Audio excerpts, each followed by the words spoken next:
Hello my dear students, welcome back to my channel. तो on public demand आप लोग बोले कि सर बिजनेस स्टडीज़ का भी जैसे आप अकाउंट्स का लाए थे प्रीवियस ईयर क्वेश्चंस, वैसे बिजनेस स्टडीज़ का भी लाइए। तो हम on public demand business studies का भी previous year questions chapter wise लाए हैं।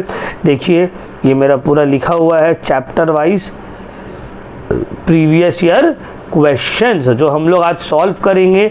इसका पीडीएफ डिस्क्रिप्शन के लिंक के में भी मिल जाएगा और इस वीडियो के डिस्क्रिप्शन में के लिंक पे जो प्रीवियस क्लासेस में जो हुआ है, मतलब पूरा सातों चैप्टर का recorded videos, chapter wise notes, important suggestions और प्रीवियस ईयर क्वेश्चंस, ये सब मैं अपलोड कर दूंगा।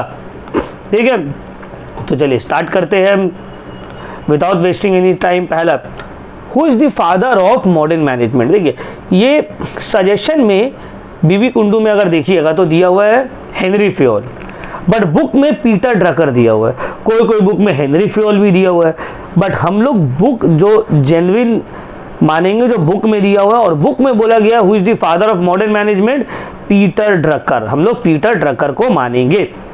चलो, तो ये सब 2025 में क्वेश्चन आया हुआ है। 2024, विच of the following is a social objective of business. इसमें से सोशल ऑब्जेक्टिव कौन है बिजनेस का? सोशल ऑब्जेक्टिव मतलब सोसाइटी के लिए क्या ऑब्जेक्टिव है बिजनेस का? Creation of employment, profit maximisation, ये सब तो इकोनॉमिक ऑब्जेक्टिव है। बहुत सारा ऑब्जेक्टिव है, सोशल, फिर तुम्हारा national, economic. Which of the following is not a feature of coordination, solitary effect. Solitary मतलब इंडिविजुअल इफर्ट, तो कोऑर्डिनेशन इंडिविजुअल एफर्ट से नहीं होता है। Management is regarded as both an art and science as well. ठीक है, तो देखिए ये जितना भी क्वेश्चन है, 4 क्वेश्चन हम लोग को 2025 में आया था। ठीक है, अच्छा देखिए एक जगह कंपाइल्ड किया हुआ भी है चैप्टर वाइज, हम लोग इससे सॉल्व करेंगे 2020। इसमें क्या है ना, जो क्वेश्चन मान लीजिए 3 बार आ रहा है, 2 बार आ रहा है, तो एक ही बार लिखा हुआ और बोल दिया कौन कौन सा ईयर में आया है वो। चलिए, who is the father of the book the practice of management, Peter Drucker. कौन है who is the father of the book? Peter Drucker. Next, who coined the term POSDCORB. 2024 और 22 दोनों में आया है। POSDCORB word Luther Gulick use किया है। Number of levels of management, 3 level, top, middle and lower. Which of the following is not an objective of management? इसमें से कौन सा मैनेजमेंट का ऑब्जेक्टिव नहीं है? Policy making. देख रहे हैं आंसर भी हो, पॉलिसी मेकिंग। क्योंकि बहुत कोई हमको टेक्स्ट करके बोल रहा है सर सॉल्व किया हुआ पीडीएफ दीजिए ना, जहाँ पे आंसर टिक किया हुआ है, तो लो इसमें पूरा आंसर भी लिखा हुआ है और हम एक्सप्लेन भी कर दे रहे। फिर देखो ये कोई word, coordination is balancing and keeping teams together and seeing that working activities are performed with due harmony among members themselves। इतना बड़ा लाइन कौन बोला था? EFL breach. देख रहे हो सजेशन में बहुत सारा इससे मैच कर रहे हैं। Foreman belongs to the lower level of management. Foreman कौन सा एसेंस है मैनेजमेंट का? कोऑर्डिनेशन को हम लोग बोलते हैं essence of management. Without human effort all factors of production are useless. कौन बोला ये बात? Peter Drucker. ठीक है, पीटर ड्रकर ये बात बोलते हैं, जिसको फादर ऑफ मॉडर्न मैनेजमेंट बोलते हैं, जो कि प्रैक्टिस ऑफ मैनेजमेंट भी लिखे हैं book. The objective of management in business is to dash between various demands and aim, is to establish contract, maintain balance, improve relationship. All of this जो है ये ऑब्जेक्टिव है मैनेजमेंट का business में। Which of the following is not the characteristics of coordination? ये देखो repeated है। Solitary effect 2025 में आया था। देख रहे हो, ये वाला वीडियो अगर कोई देख लेता है और कल वाला वीडियो, ये 2 वीडियो अगर कोई देख लेता है तो उसका बहुत अच्छा मार्क्स आने वाला है। 80% वो ऐसे ही स्कोर कर लेगा। प्रोडक्शन मैनेजर कौन सा लेवल ऑफ मैनेजमेंट है? मिडिल में है, middle management. Managing director top level में। establishment of consistent relation between job and staff के बीच में रिलेशन डेवलप करना, इसी को बोलते हैं कोऑर्डिनेट करना। For coordination dash is needed. क्या जरूरत है कोऑर्डिनेशन के लिए? कोऑर्डिनेशन के लिए कोऑपरेशन का जरूरत है। आप मेरे साथ कोऑपरेट करिएगा तभी ना हम लोग दोनों कोऑर्डिनेट करेंगे। नेक्स्ट देखिए, management is the art of getting things done through others, ये बोला है मैरी पाकर। Management is getting things done by others in group activities. Group activities में दूसरों से काम करवाना ही इसको मैनेजमेंट बोला जाता है। नेक्स्ट देखिए, management is both science and art.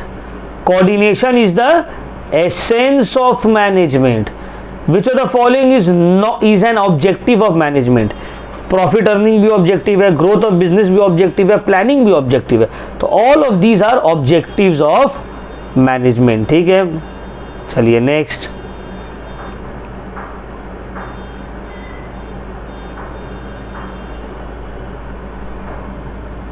एक मिनट,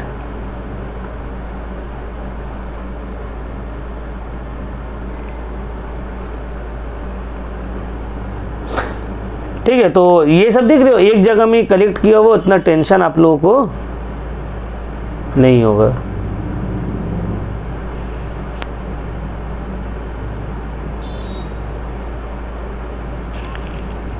तो हम लोग अब आगे बढ़ते हैं। ठीक है, next question, which of the following is, ये तो हो गया। विच of the following statement is not correct. 4 statement दिया हुआ है, इसमें से कौन सा फॉल्स है। मैनेजमेंट गोल ओरिएंटेड है, हाँ सर बिल्कुल। मैनेजमेंट यूनिवर्सल प्रोसेस है, yes sir. Management continuous process है, यस सर। मैनेजमेंट क्या रिजिड है, नहीं सर। मैनेजमेंट इज फ्लेक्सिबल, तो ये वाला क्या हो गया, इनकरेक्ट हो गया। Next, who is the father of scientific management, ये तो बच्चा को पता है, F.W. Taylor. Policy formulation is the function of, policy बनाने का काम है टॉप लेवल का, उसको एक्सप्लेन करने का काम है मिडिल लेवल का, उसको इम्प्लीमेंट करने का काम है लोअर लेवल या ऑपरेशनल मैनेजमेंट। ठीक है ना।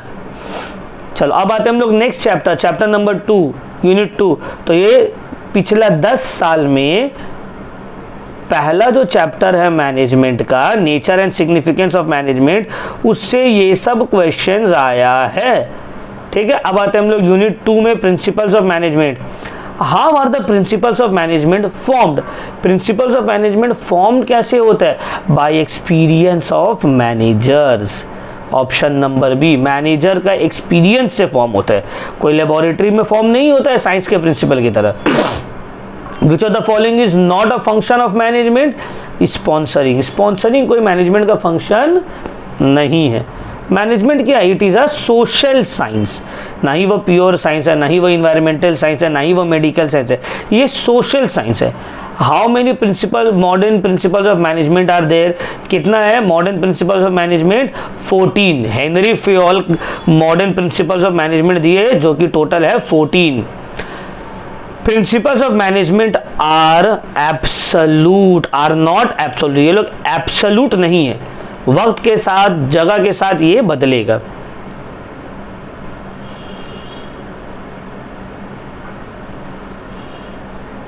चलिए नेक्स्ट आगे आते हैं। Who is the father of modern management, Henry Fayol. Modern management का कौन है father, Henry Fayol. Getting instructions from one boss at a time is known as unity of command. मतलब एक ही आदमी हमको सिर्फ इंस्ट्रक्शंस देगा, यही है यूनिटी ऑफ कमांड ना। प्रिंसिपल ऑफ मैनेजमेंट में यूनिटी ऑफ कमांड है, यूनिटी ऑफ डायरेक्शन है, ये सब। Principles of management are significant because ये लोग रिसोर्सेस को ऑप्टिममली यूज करने में हेल्प करता है। ऑप्टिमम का मतलब होता है बेस्ट वे में यूज करना। हेनरी फ्योल कौन था सर, वो एक माइनिंग इंजीनियर था। इसका बैकग्राउंड के बारे में वीडियो में हम एक्सप्लेन भी किए, जो मेरा क्लास वाला वीडियो है उसमें आप लोग चेक कर सकते हैं। विच of the following statement best describe principle of division of work. इसका मतलब क्या है, डिवीजन ऑफ वर्क का मतलब work should be divided into small task. Work को एक थोड़ा स्मॉल टास्क में डिवाइड कर देना। जैसे कि फॉर एग्जाम्पल एक शादी का अरेंजमेंट है, तो किसी को डेकोरेशन दे दिया, किसी को केटरिंग दे दिया, किसी को लॉजिस्टिक संभालने दे दिया। समझ में आ रहा है। चैप्टर को अगर समझना है तो वीडियो के डिस्क्रिप्शन में हर एक चैप्टर का लिंक दिया हुआ है, आप उसको डिटेल में समझ सकते हैं। he keeps machines, materials, etc. ready for operations by concerned worker, whose work is described under the following functional foremanship. ये किसका काम है? Gang boss. ये काम है गैंग बॉस का, सब कुछ रेडी रखना। Which of the following is not a principle of management given by Taylor? Functional foremanship, ऐसा कोई प्रिंसिपल नहीं दिया है Taylor. Management should find one best way to perform a task. What type of technique इसमें explain किया है कि best way to perform a task का मतलब होता है method study. Which of the following statement best describe mental revolution? Mental revolution का मतलब चेंज ऑफ एटीट्यूड। अब आते हैं हम लोग यूनिट 3। तो देखिए यूनिट 2 में इतना क्वेश्चन है 2024 से लेके 2015 तक आया है। देखो इसमें सबसे बेस्ट क्या हो जाता है मालूम है? रिपीटेड क्वेश्चन जो है उसको हम लोग को बार बार लिखना नहीं पड़ता है, क्योंकि यहाँ पे आपको ऑटोमेटिकली दे देता है। 2015-17 में आया हुआ है, 2 बार आया हुआ है, 23-22 में आया हुआ है। इस वीडियो को ज़्यादा से ज़्यादा शेयर करिए आप लोग, ठीक है, अपने फ्रेंड्स के साथ, वो लोग का भी भला हो। चलो, business environment unit 3। First industrial policy was declared by government of India in 1948। ये सजेशन में भी था, इंपॉर्टेंट है ये। Which one is included in business environment? All of these: social environment, physical environment, technological environment, economic environment, legal environment, political environment, बहुत सारे environment, ये सब बिजनेस इन्वायरमेंट का ही पार्ट है, मैक्रो इन्वायरमेंट का पार्ट है। Which of the following environment does influence BPO and KPO activities? Global environment BPO और KPO के एक्टिविटीज को इन्फ्लुएंस करता है। As a result of liberalisation Indian economy अब क्या हो गया है? कैपिटलिस्ट हो गया। क्या हो गया? कैपिटलिस्ट इकोनॉमी बन गया। ग्लोबलाइजेशन की वजह से क्या हुआ है? रिजल्ट्स ग्लोबलाइजेशन की वजह से फ्री ट्रेड होने लगा है, फ्री फ्लो ऑफ कैपिटल होने लगा है, फ्री फ्लो ऑफ टेक्नोलॉजी होने लगा। All of this is the correct answer.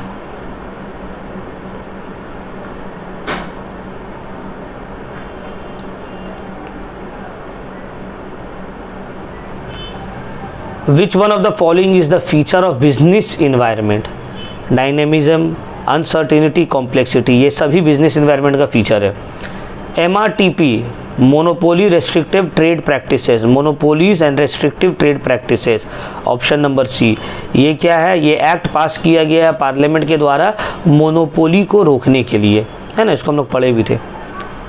Which of the following is an essential element of business environment? All of these, सभी जो है बिजनेस इन्वायरमेंट का essential elements है। टेक्नोलॉजिकल इन्वायरमेंट क्या है? It is fluctuating, variable, fluctuating या फिर variable, वक्त के साथ बदलता जाता है। Which of the following does not characterise the business environment? इसमें से कौन सा बिजनेस इन्वायरमेंट का कैरेक्टरिस्ट नहीं है? एम्प्लॉयज़, कॉम्प्लेक्स है, रिलेटिविटी, अनसर्टिनिटी, ये सब कैरेक्टरिस्टिक्स है बिजनेस एनवायरनमेंट का। बट एम्प्लॉय जो है ये बिजनेस एनवायरनमेंट का कैरेक्टरिस्टिक्स नहीं है। Which of the following best indicates the importance of business environment? Identification, improvement in performance, all of this, ये सभी जो है इम्पोर्टेंस है बिजनेस एनवायरनमेंट का। Which of the following is an example of social environment? Composition of family, मतलब nuclear family है, joint family है, ये एग्जाम्पल है सोशल इन्वायरमेंट का। लिबरलाइजेशन का मतलब क्या होता है? Reduce government control and restriction, liberalise कर दिया, लिबरल है। हम लोग बोलते हैं ना बहुत लिबरल फैमिली है। लिबरल फैमिली का मतलब बेटा बेटी जो करे कोई मतलब नहीं, बेटा आ रहा है 2 बजे रात में, बेटी आ रही है 2 बजे रात में, कोई फर्क नहीं पड़ रहा है, तो इसको लोग बोलते हैं ना लिबरल ख्यालात वाला है। तो लिबरलाइजेशन का मतलब यही है, reduced government control and restriction. तो उसी तरह फैमिली में भी, जिसका फैमिली में रिड्यूस्ड कंट्रोल है पेरेंट्स का, बड़ों का, जो मर्जी है करो, तो मतलब लिबरलाइज फैमिली हम लोग बोलते हैं उसको। सर गलत है या सही है? गलत भी है, सही भी है। अगर बहुत ज़्यादा लिबरलाइजेशन आ जाएगा फैमिली में तो ये थोड़ा प्रॉब्लम भी है, क्योंकि बच्चे जनरली 15, 16, 17, 19 के उतना ज़्यादा समझदार नहीं है। तो थोड़ा लिबरल भी होना चाहिए और थोड़ा सा ऑर्थोडॉक्सिटी भी अंदर में रहना चाहिए। अभी मान लो तुम लोग में से एज क्या, अगर तुम लोग को बाप माँ का डर ही नहीं रहेगा तो तुम लोग तो जो मर्जी वही करोगे, है ना, तो थोड़ा तो डर रहना चाहिए, लेकिन इतना भी ज़्यादा डर कि नहीं कहीं जा ही नहीं सकते, किसी से मिल ही नहीं सकते, कोई दोस्त बना ही नहीं सकते, कोई का घर में नहीं आ सकता, कोई के घर में जा नहीं सकते, तो ये भी चीज़ अच्छा नहीं है, ठीक है ना। तो देखो, which of the following does not explain the impact of government policy changes on business industry, change in agricultural prices. इससे गवर्नमेंट का पॉलिसी बिजनेस और इंडस्ट्री में इम्पैक्ट नहीं होता है। चलिए नेक्स्ट यूनिट 4 में अब हम लोग आते हैं प्लानिंग। इसमें आएंगे हम लोग प्लानिंग में। तो पहला क्वेश्चन प्लानिंग का, the planning formulated for attaining the goal and objective of the business. Goal and objective को फुलफिल करने के लिए जो प्लान बनाया जाता है उसको बोलते हैं स्ट्रैटेजी। क्या बोलते हैं? Strategic plan. की टू मैनेजरियल फंक्शन, प्लानिंग जो है वो की है मैनेजरियल फंक्शंस का, या इसको प्राइमरी फंक्शंस भी बोला जाता है मैनेजमेंट का। Planning is concern with deciding the course of action of future. Future में क्या करेंगे वो डिसाइड करते हैं। पास्ट तो चला गया और प्रेजेंट तो हो ही रहा है, उसमें क्या डिसाइड करना है। Planning formulated for attaining the goal, and ये भी देखो, planning formulated for attaining the goal and objective of business is known as dash. अब देखिए यहाँ पे ये स्ट्रेटेजिक प्लान बोला है और यहाँ पे स्ट्रेटेजिक प्लान है, और यहाँ पे बोला है बेसिक प्लान। तो बेसिक प्लान नहीं होगा, स्ट्रेटेजिक प्लान ही होगा। देख रहे हो, संगे संग गलत। Which one of the following is not a plan? Market, market कोई प्लान थोड़ी है sir. To which step of management planning belongs? Planning जो है top level, first level of management का काम है। Planning is mental process, cost oriented, forward looking, all of these. The future plan created for the main object of and attaining the goal of any business organization. Future plan ताकि आप main objective और गोल को achieve करने के लिए बनाते हैं, वही स्ट्रेटेजिक प्लान। ये लेके तीसरा बार रिपीट कर दिया इसको, देख रहे हो। Which is not an element of planning, इसमें से कौन सा प्लानिंग का एलिमेंट नहीं है? प्लेस, प्लेस प्लानिंग में आता ही नहीं है। Features of planning are formulated at, planning कैसे बनता है? Experience of management, personal management के एक्सपीरियंस से। Which of the following is a budget? Budget का मतलब क्या है? Future plan of money and resources, पैसा से related future plan and resources, उसको हम लोग बोलते हैं बजट। कहीं हम लोग घूमने जाते हैं, बजट बनाते हैं, घर में कोई सामान आ रहा है, बजट बन रहा है, तो फ्यूचर प्लानिंग ही तो है बाबू। Next unit 5 that is organising. Oldest form of organisation, ये देखो उसमें भी था, है ना। बहुत सारा आप देखिएगा ये चीज़ सजेशंस में, ईयर क्वेश्चन में मैच करता है। इसीलिए हम बोलते हैं जो बंदा ईयर क्वेश्चन और सजेशन ही सिर्फ अच्छे से पढ़ लेगा वो ऐसे ही फर्स्ट डिवीज़न लेकर आएगा। बट आपको 40 में 40 लाने के लिए थोड़ा और मेहनत करना होगा, चैप्टर को डिटेल में समझना होगा, मॉक टेस्ट देना पड़ेगा। सब का लिंक, अभी आप लोग के पास इतना टाइम है ना कि आप लोग डिटेल में हर कुछ कर सकते हैं। 40 में 40 सब का आ सकता है। करना क्या है सर? करना ये है, डिस्क्रिप्शन में देखिए सब दिया हुआ है, अलग अलग चैप्टर्स का लिंक, वो सब चैप्टर्स देखिए। ये वाला जो वीडियो है ईयर क्वेश्चन वाला, और इससे पहले जो सजेशन वाला था उसको देखिए। मॉक टेस्ट का लिंक दिया हुआ होगा, मॉक टेस्ट दीजिए, और पूरा नोट्स का भी लिंक दिया हुआ, नोट्स ओपन करके 2-3 सेट हर चैप्टर का नोट्स है, उसको जितना हो सकता है सॉल्व करिए। अभी तो टाइम है आप लोगों के पास, आराम से होगा ये सब। 40 में 40 लाइएगा। तो ओल्डेस्ट फॉर्म ऑफ ऑर्गेनाइजेशन क्या है? Line organisation. Everything which goes to increase the importance of subordinates role is called decentralization। ये कौन बोला है? हेनरी फ्योल बोला है, जो सबऑर्डिनेट जूनियर का रोल बढ़ा देता है। A network of social relationships gives birth to informal organization, है ना। इसको ग्रेपयार्ड ऑर्गेनाइजेशन भी बोलते हैं, नॉन स्टैट्यूटरी ऑर्गेनाइजेशन भी बोलते हैं। सेंट्रलाइजेशन रिफर्स टू, सेंट्रलाइजेशन का मतलब क्या होता है? Retention of decision making power, decision लेने का पावर मेरे ही पास रहेगा और किसी के पास नहीं रहेगा, इसको बोलते हैं centralisation.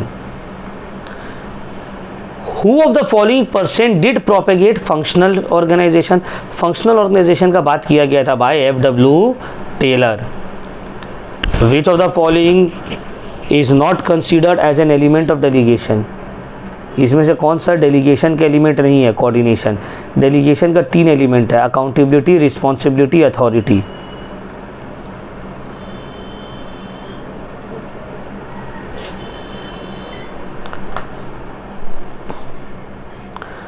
Grouping of activities on the basis of function function के बेसिस में अलग अलग एक्टिविटीज़ को ग्रुप कर देना, इसको क्या बोलते हैं? Functional organisation. In every formal organisation there is a cloak of informal organisation. ये कौन बोला? ये बोला है पीटर ड्रकर। कौन बोला? Peter Drucker.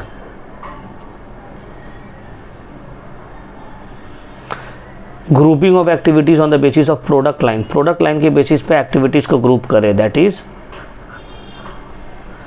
Divisional organisation.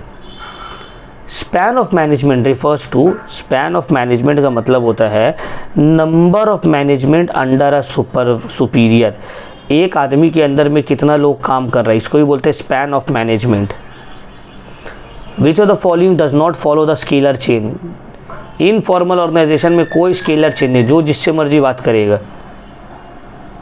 A tall structure has a narrow span of management. बड़ा स्ट्रक्चर अगर है तो, क्योंकि हर लोग के अंदर कुछ कुछ लोग ही काम करेंगे, एक आदमी के अंदर बहुत कोई काम नहीं करेगा। For delegation to be effective it is essential that responsibility be accomplished with necessary authority. Delegation को फुलफिल होने के लिए रिस्पॉन्सिबिलिटी के साथ आपको अथॉरिटी भी देना पड़ेगा। क्या मतलब है इसका? देखिए, हम एज अ टीचर है, हमको जो प्रिंसिपल बोले आपका काम है बच्चा लोग का मार्क्स अच्छा आना चाहिए, तो ये हमको रिस्पॉन्सिबिलिटी दिया गया है, डेलीगेट किया गया है। अथॉरिटी भी चाहिए, मतलब जो बच्चा मेरा बात नहीं सुनेगा हम सस्पेंड करेंगे, पेरेंट्स कॉल करेंगे, तभी ना हम रिजल्ट दे पाएंगे, अदरवाइज लोग मेरा बात क्यों सुनेगा बच्चे लोग। The form of organisation known for giving rise to rumours. Informal organisation में रूमर होता है, देखते हो ना इनफॉर्मल ऑर्गेनाइजेशन में। फॉर्मल ऑर्गेनाइजेशन में रूमर्स उतना नहीं होता है, इनफॉर्मल में व्हाट्सअप में आ गया, बस पूरा मोहल्ला में बात फैल गया, पूरा सिटी में ये बात फैल गई। सब इनफॉर्मल ऑर्गेनाइजेशन का काम है, रूमर्स बहुत तेज़ी से फैलता है। नेक्स्ट, मार्केटिंग मैनेजमेंट 1, ठीक है।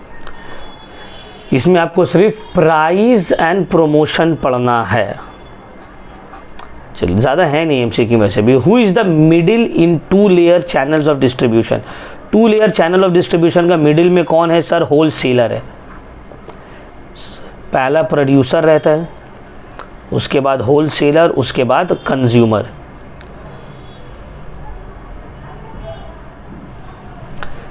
द एम ऑफ एडवर्टीजमेंट क्या है? प्रोडक्ट को प्रोमोट करना। Dash is used in branding of a product. Symbol, diagram, design, नाम, ऑल ऑफ दिस सभी तो यूज होता है। Who introduce the concept of marketing mix? Neil Borden. Neil Borden marketing mix को यूज किया था पहले। एलिमेंट ऑफ प्रमोशन, प्रमोशन में advertisement, personal selling, public relations, publicity, all of this सब आ जाता है। Whose statement is given below? Marketing एक टोटल सिस्टम है of interacting business activity design to plan, promote and distribute want satisfying product and services to present and potential customer. ये बात कौन बोला था? बोलिए। विलियम स्टैंटन, ठीक है। Which of the following is a function of channel of distribution? Channel of distribution का function क्या है? कीपिंग स्टॉक ऑफ गुड्स, हाँ ये है। Transfer of ownership of goods, ये भी है। प्रोसेसिंग एंड ऑर्डर, ये भी है। तो ऑल ऑफ दिस, ये सभी तो फंक्शंस है। किसका फंक्शन है? चैनल ऑफ डिस्ट्रीब्यूशन का। Which of the following marketing concept is not related to traditional concept? Customer oriented. Customer oriented जो ये ट्रेडिशनल कॉन्सेप्ट में नहीं आता है। बाकी production oriented, product oriented, sales oriented, ये सब जो है ट्रेडिशनल कॉन्सेप्ट है। मॉडर्न कॉन्सेप्ट में आता है कस्टमर ओरिएंटेड, ठीक है ना, social oriented. Which of the following does not belong to 4 P's of marketing profit? 4 P's में product, physical distribution, promotion and price. The book marketing management कौन लिखा है? फिलिप कोटलर भाई लिखे है। हम लोग एमकॉम में थे ना, तो इनका बुक पढ़े थे एमकॉम में। विच of the following is not a function of marketing? इसमें से कौन सा मार्केटिंग का फंक्शन नहीं है? मेकिंग फाइनेंशियल प्लान, ये मार्केटिंग का फंक्शन नहीं है, है ना। द टर्म मार्केटिंग मिक्स को was first used by J मैकर्टी। कौन यूज किया first? J मैकर्टी।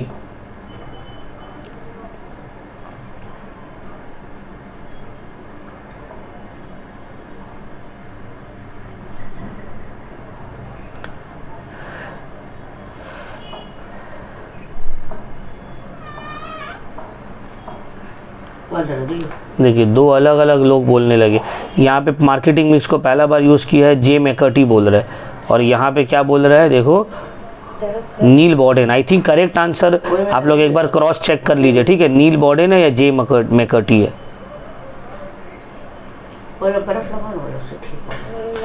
Who is not a mercantile middle man?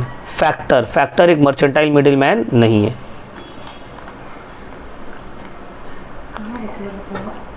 वो तो पिघल गया होगा तो देखिए ना अंदर में और दूसरा है तो वो वाला कहाँ रखे?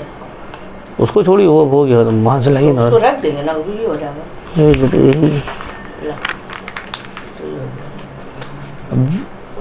Which of the following is not an element of marketing mix?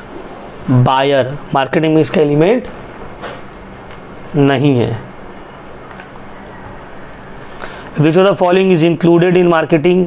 Marketing में क्या इंक्लूड नहीं होता है? Donation. Donation is not included in marketing. Convenient product are consumer goods. Consumer goods, convenient goods को ही कंज्यूमर गुड्स बोला जाता है। Next, which of the following is not a limitation of advertisement? Demand creation, ये तो अच्छी बात है ना, एडवांटेज है मार्केटिंग का, एडवर्टीजमेंट का, लिमिटेशन थोड़ी है। In society oriented marketing concept customer welfare का बात होता है, कस्टमर सेटिस्फैक्शन का बात होता है, public welfare, all of these.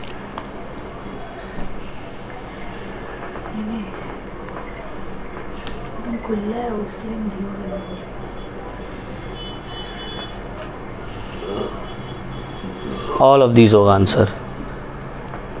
Next,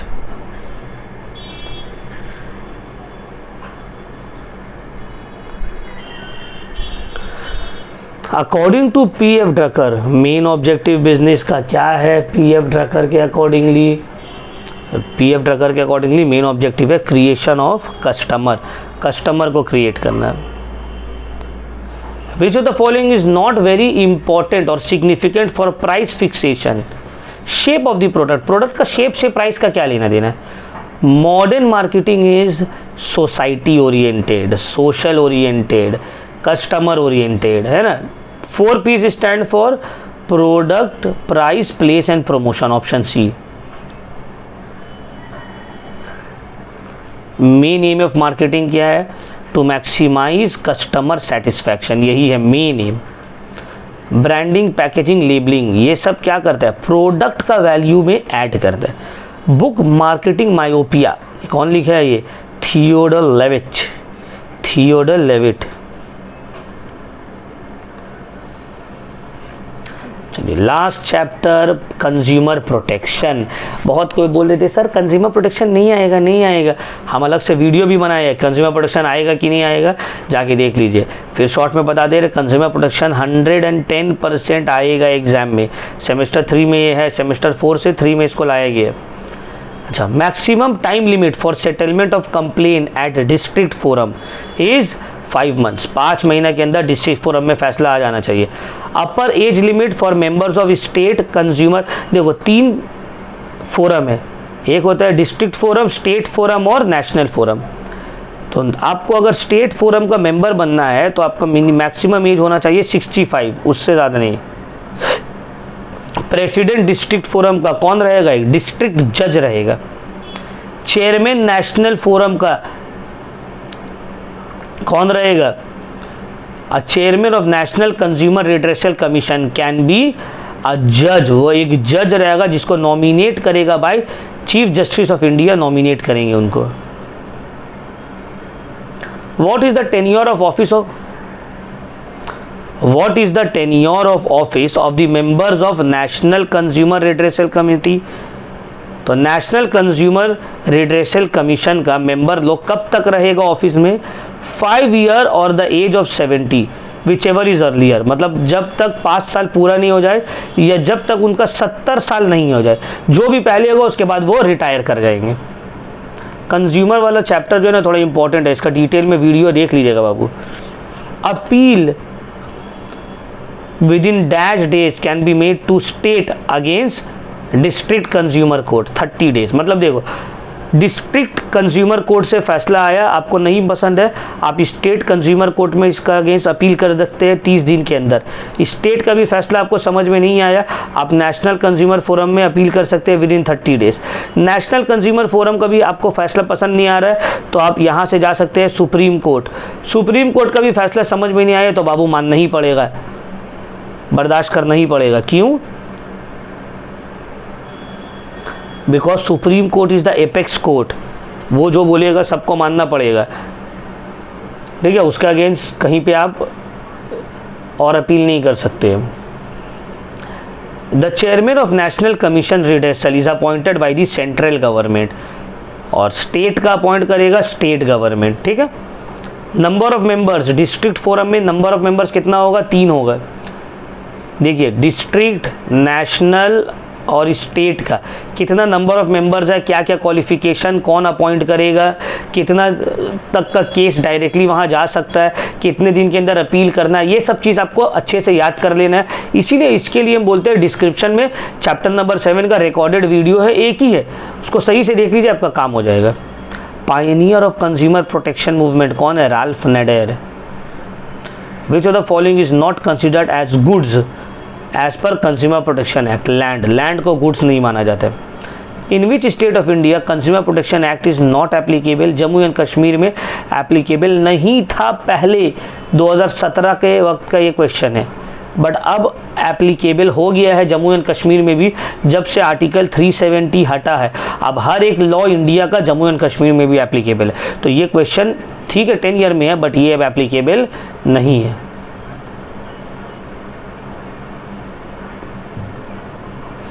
consumer protection act was passed in the year 1986 पहला बार, और अभी लेटेस्ट अमेंडमेंट वाला जो है वो है 2019। इन कंज्यूमर प्रोटेक्शन एक्ट कितना राइट्स है? 6 राइट्स है। ये 6 राइट्स को आपको अच्छे से पढ़ लेना है। Right to seek redressal, right to be informed, right to safety, right to consumer education, ठीक है ना। Chairman of state commission is appointed by the state government. देखिए अभी हम आपको एक्सप्लेन किया। Consumer protection act is applicable in whole of India for protection of consumer interest. Penalty can be imposed under which section? Under section 27 consumer protection act के हिसाब से seller के against penalty लगाया जा सकता है। An appeal against the order of the national commission to the supreme court can be filed within 30 days. 30 दिन के अंदर नेशनल कमीशन का अगर आपको फैसला मंजूर नहीं है, आप उठ के जा सकते हैं सुप्रीम कोर्ट में। मैक्सिमम टाइम लिमिट क्या है डिस्ट्रिक्ट फोरम में मामला को सॉल्व करने का? इट्स 3 मंथ्स, ठीक है ना, 3 मंथ्स। पहले देखो 5 मंथ्स दिया होता, but I think correct answer 3 months ही है। आप लोग एक बार वेरीफाई कर लीजिएगा बुक से, बट आई होप मतलब हमको जहाँ तक पता है 3 मंथ्स ही है। Minimum number of members of the national commission कितना रहेगा? 5। एक चेयरमैन या प्रेसिडेंट और 4 मेंबर्स, तो टोटल 5 रहेगा। Consumer exploitation arises due to unfair trade practices. चोरी चमारी की वजह से ही तो कंज्यूमर एक्सप्लॉयटेशन होता है, कंज्यूमर को एक्सप्लॉयट किया जाता है। नेशनल कमीशन में आप डायरेक्टली जा सकते हैं अगर आपका क्लेम जो है वो एक्सीडिंग 10 करोड़ है, 10 करोड़ से ज़्यादा का आपका क्लेम है, ठीक है।